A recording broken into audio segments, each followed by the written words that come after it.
Thank you for giving us this opportunity. We would like to start with each maybe introducing each other, and then we can carry on. So, yeah, thank you. So I've already said I've an IIT graduated from IIT Madras, been a serial entrepreneur, been a techie, can code in 15 different languages. Been in AI, thick of things, right from 2009 when it was all natural language models, and now to the neural networks. The founder of Quick Meeting, which is one of the most advanced AI-powered business communication and collaboration apps that we've built. Yeah, that's about me. Please, Hareesh.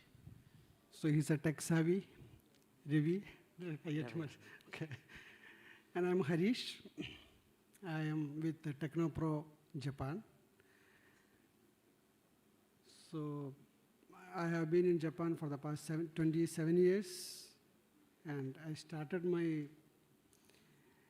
this emerging technology field in 30 years ago, I think, when I did my BTech project in 1993. It was on neural network.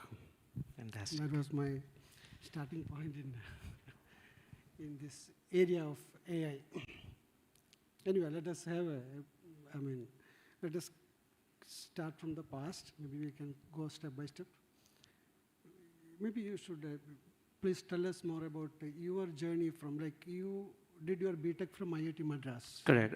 I did my BTech from IIT, being a software architect for the first year, and then became the CTO of the company, the startup I was there. And then from then, my journey, I've just started multiple companies. My first AI project was in terms of categorization. So we built a news categorization engine at the time for a company. And that was the first project that I did when we used the N-gram algorithm. Way back, which year? This is in 2009. Okay. Yeah. Yeah, so that was where we started, and I'm very fascinated that you were doing something in the neural networks. Can just, I know that it was your BTech project. Since then, what has happened? Project. Yeah. It was like, I think it is, you heard about back propagation algorithm, right? So that was the starting point in 30 years ago when neural network were having a lot of trouble training that back propagation algorithm. But unfortunately, that was the time there was a book by James Click, Chaos, Making a New Science, came. And I got attracted to that topic. And chaos said, it is like, the basic idea of chaos was that random behavior of a deterministic system. It was opposed to our Kepler's method, deterministic ideas. So I don't know, my professor gave the task to see whether back propagation algorithm have some issues. So we started analyzing that using chaos theory. Very nice. We found that chaos hampers learning in neural network. That was in 30 years ago. But I'm sure it's all past now. Yeah. So that was the starting point. I got attracted to this chaos fractal theory and all those things. Then those theories gave a concept of a idea that anything you can model using simple rules. Like, correct. For example, fractal graphics is like kind of a self-similarity. So that I got attracted towards that direction and just kept going with that. Very interesting, very interesting. In fact, I think most of you might know that the current generative AI is all based on the advanced neural networks that it is being used. And fascinated that you have been doing that work since then. And just wanted to understand from AI perspective, right? And what are the kinds of things that we can look at in terms of the future of what can be the applications that we will be using in terms of the AI. I'm not a big person to predict those things, but I've been working on creating virtual humans. Digital humans has been my PhD. So I've been always fascinated to create the physical models, physiological models, and psychological models but I couldn't go up to that psychological model level. But after seeing this generative AI's evolution, I can say that in 30 years from now, I'm sure my kids could just ask the computer, give me a sandwich, it will make a 3D print of sandwich. That I'm sure it will happen in 30 years' time, because this generative AI and synthetic biology, neurons and chemicals, it is going to happen. That is one possibility. I just feel that. Then another topic could be, if when I die, I don't think my kids will miss me. They will be talking to me. My virtual me will be there with full of emotions, whatever I had in the past. All those things, they will be using it for training, so that even if I die, they can talk to me like as if, at least in the virtual world, unless they get into this sensory aspects like haptic and it will come, I'm sure, but it is not far. That is my personal. No, that's absolutely, I mean, at one stage it's kind of fascinating, and it also astonishing, to see your own self, being entirely replicated and ability to do it, right? So I think that's now coming in the movies as well, right? So just wanted to, analyze from there, like in terms of the, I just read that the digital human that your project that you're working on. And what kind of things that I think current technology will help you achieve that faster, maybe take your research forward. What do you think about that? Thank you. So it's all going, if it goes in the different direction, please stop me. Yeah, no problem. So, see, after all this virtual world, even generative AI, all AI and everything, it is basically we are talking about cyber physical systems. There is a physical world and cyber world. And AI could be the artificial engine for the cyber. So ultimately now, for example, even now we have Alexa, we can just talk to Alexa. So imagine that we have a shape, like in India we have this body, mind and soul. So imagine that we let the shape be a shapeless, or maybe Alexa, or maybe some other hand or something, or even the actual human body. Yeah. So that can be made now. It is possible to create any physical version of that virtual, that entity. But what has been missing till now was that AI or generative, it wasn't matured enough to give them the life. I remember, like when I did my PhD, I was creating. Maybe during the end of this discussion, I can show some of my work. So my task was to create a human from child to aged people in the context of universal design. So the companies, like manufacturing companies, whenever they want to make product, before they want to make the actual product, they want to make sure that it can be used by most of the people, universally acceptable way. So that means if I want to create a washing machine or refrigerator, they want to make sure that it is easy to use by even for kids or for the aged humans. I'm talking about the conceptual design stage, where there is only 2D drawing and maybe 3D drawing also.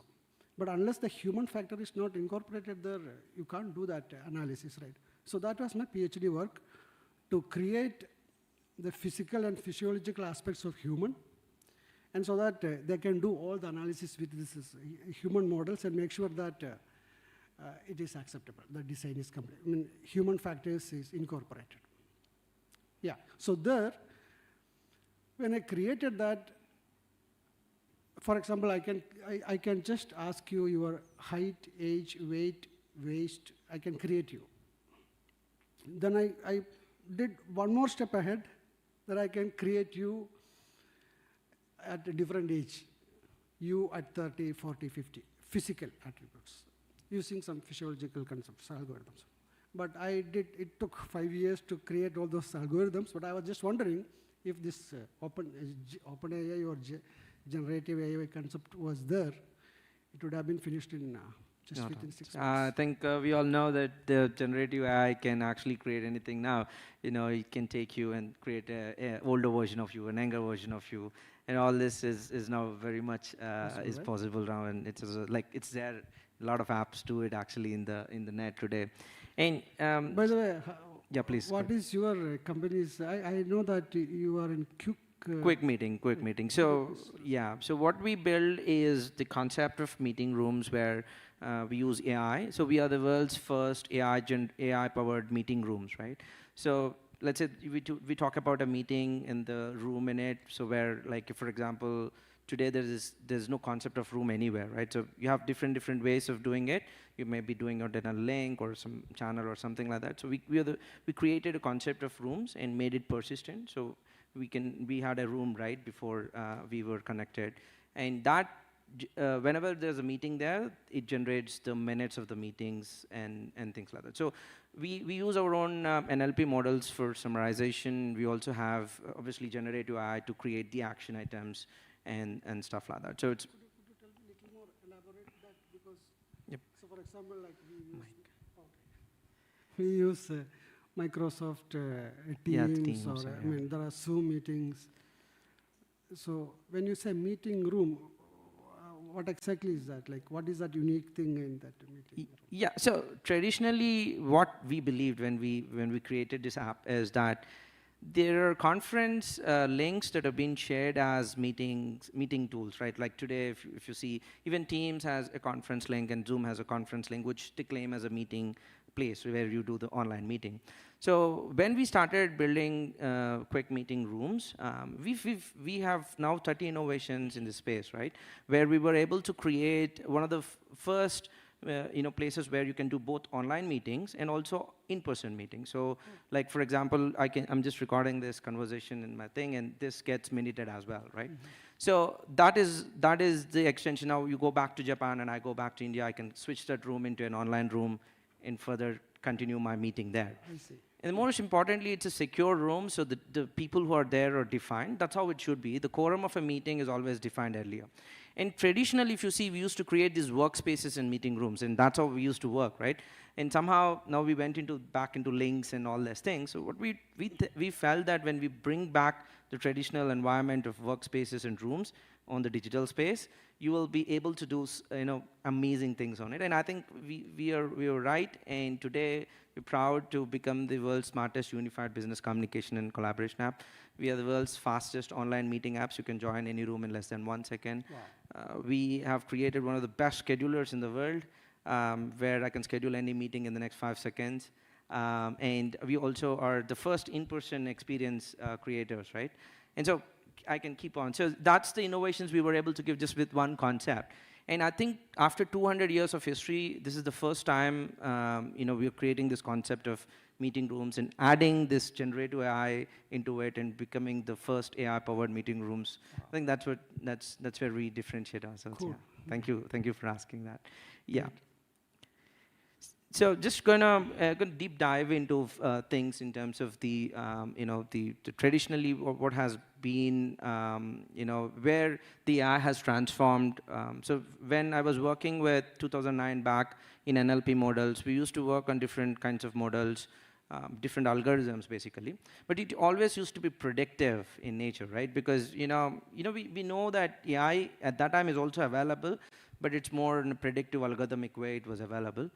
What happened, the transformation from 2014, when there was a first neural networks paper, and then, there are several companies which hopped in. Google has done a tremendous research on it, and then OpenAI formed, and OpenAI started, using these neural networks and creating these transformers, where the transformers are now used to, feed in this data and create these models. So this is where, I think it became unpredictable now, right? So the way I put it down is like, after several iterations, OpenAI, after feeding it with initially with the 10 billion parameters, now after 100 billion parameters is when they really saw that no longer, this AI is predictable, right? It has its, I mean, it can even emote, in a way that you can, it can even say it can become sad and, happy and things like that. And I think most of the current, trend that is happening is to restrict this AI not to do certain things, right, which are detrimental. And what do you think lies in terms of, the security aspects? And what do you think, I mean, in the future, what do you see the vision of how do you think this might affect, or what are the things that should be there in place so that, it doesn't go out of hand? It's not a simple topic. I mean, I think last all these meetings, people who are talking about the regulations, right? Yes. I mean, my thought process could be like, for example, we have all this age-restricted site, right? Even now we have. Yeah. It's all regulated. Yes. But is it being used properly? Correct. It's they use several so this hacks to same even if it is regulated anyway, like there will be some way to get it. Bypass. In fact, yeah, we see that trends Right. also, right? Yeah. So there are. So ideally, my thought process, like just thought only, it could be only generative AI can stop it. In the sense, there should be a plugin inside this existing OpenGI evolution should have a module inside it. Even if it is regulated, even if there is a hacker goes there, this should be able to detect the motivation of that person who is going to use this AI. And what do you think? Yeah. Technically, is it possible? Yeah, I think that's from the way I see how OpenAI is actually progressive. Many people don't know this because if you see the journey, right, of how this entire generative AI has been there. Once you feed in a certain number of data into that, it's basically, the generative AI is nothing but a large language model, right? Where you feed in with enough amount of data and use the transformers to give it feedback mechanism to make it enough, to give it rewards, right? For example, if it gives you correct answer. And these neural networks are so good that, it starts with the small data points and then it can keep consuming data and become self-aware, self-intelligent to itself, right? And at the point where you feed in enough amount of data into it, it becomes truly unpredictable kind of thing. And it's not completely unpredictable. It'll keep the facts as facts. It's just that as a human, you will not be able to understand what it's going to be the response, right? It's going to be very creative. And I think when GPT-3 is released, right, by the OpenAI, I think back in November 2022. OpenAI was never, it was just thinking it's just an upgraded version of their previous work, right? They never expected this kind of, kind of hype, around it. Because for them, it's just, they have improved the model, they have corrected a few things from the previous model, and they've had large amount of data, much, much larger than what was there in the GPT-2, right? And the response, which they didn't expect, is that it became super amazing, right? And I think that's been the graph, right? And this technology was not new. Google, as Lambda project and other projects, Google has been investing into this technology. The difference being that the Google was never able to release to the public, right? The reason is they felt very insecure, right? It's super powerful, and yeah, it's unrestricted, right? And there was also this, I mean, you can also research about it, about the Google employees doing a research about it and, giving about the Lambda project and how sensitive it is, and, it became emotional. It says it has a soul and all that, right? And that's the reason why Google never wanted to expose this thing. It was more of research for them, right? And then when OpenAI went in, and the question here is the technical side of it is, I think they took almost a year and a half to just restrict it, right? Not to just limit it and make sure that it is not going to do all the things it's supposed to do. And I think that's I think being done. You're right. Right now also you can bypass these things in certain manners. But as you rightly said, the regulation has to come from within, because only it can process that kind of information. I think that's a fantastic way to put it. I think that's how it should be. I'm still new to this generative AI and all. I'm just wondering, so even if you say that it is possible, See, for example, from the data collection perspective, see, if I see that, I mean, as a layman, if I look at it, it's basically collecting the data, analyzing it, and doing some, making some insight and putting it across. Basically, that is the basic thing, right? Is there anything about no, that? see, the way it works is it's basically language model. It's called for a reason. It's a language model. What it does is fundamentally it tries to understand the language, right? Now you can, let's say for example, you don't feed any of the class 10th question papers, for example, into the model, right? And you ask a question in the class 10th, for example. Now it may not actually answer it appropriately because it doesn't have the data, right? But it still can understand that whether it has that information with it or not. So when we talk about language models, it's a way of telling it like, so if even let's say if I want to generate something new, right? From OpenAI, from let's say GPT kind of technology, the model, but I want to build something else, right? For example, let's say the digital human thing I wanted to build, your project. Now the underlying thing is, the language model, right? It has to be created. In language model, the more the data you feed about the language, the better it is at kind of understanding it, right? And that whole technology is what is the underlying tech to it. Now, if I feed in more information about, let's say, the digital human that I want to create, or let's say I want to create just more information about my website, I can feed that extra data into it.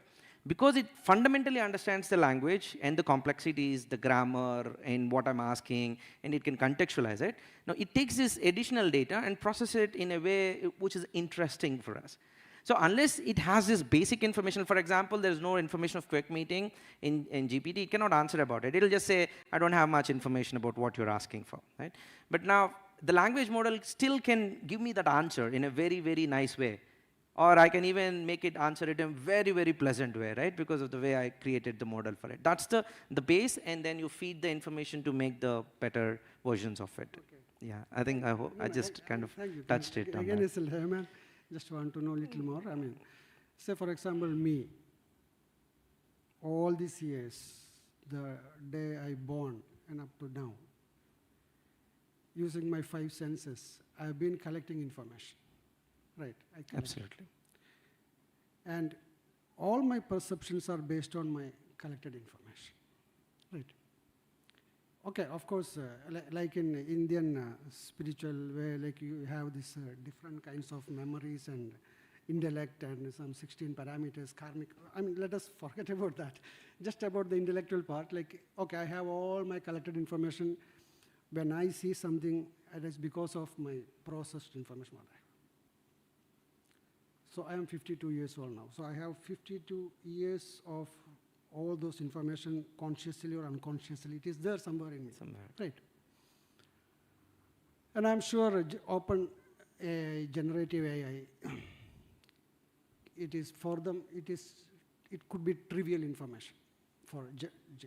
It has all the information, like we can feed. Yeah, more information to it, yes, than what we can process, yes. So again, my question comes is that, for example, if you look at the value chain of data collection, data mining, data analysis, data visualization, in that value chain, or in other words, if I say, last 1 year I've been looking for a data scientist in my team. I couldn't get a perfect data scientist because either he is missing visualization aspect, or he'll be missing some data mining aspects. He knows only some Python skill, for example. Exactly. So to me, today, if I want to go for a data scientist engineer, I'll just go for ChatGPT based one plugin, which already has a lot of plugins now. For data mining, there is a plugin. Data visualization, there is a plugin. It's all coming up, right? Correct, absolutely. So, yeah. So my question was, from this value chain viewpoint, if you look at open AI and generative AI,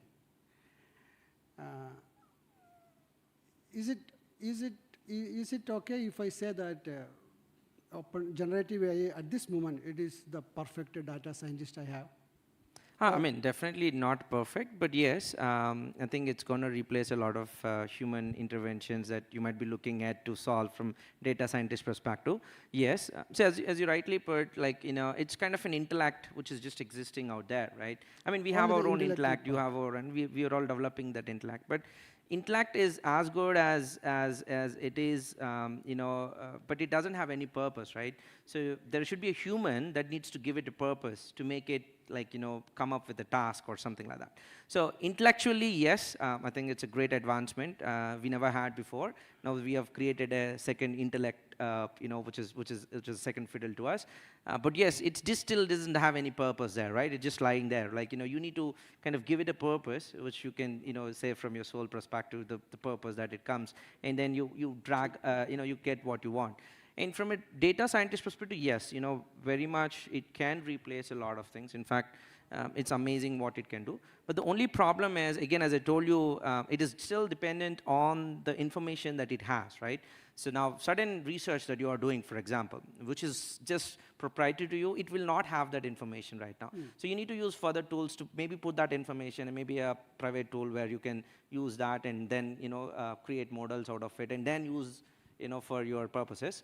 Possible, but otherwise, if you cannot do that, I think you still need a human, because your information is not there, especially from a research point and, data scientist point of view. Yeah, I think, yeah, we are time. I think we can take one question or two questions if it's there. Can't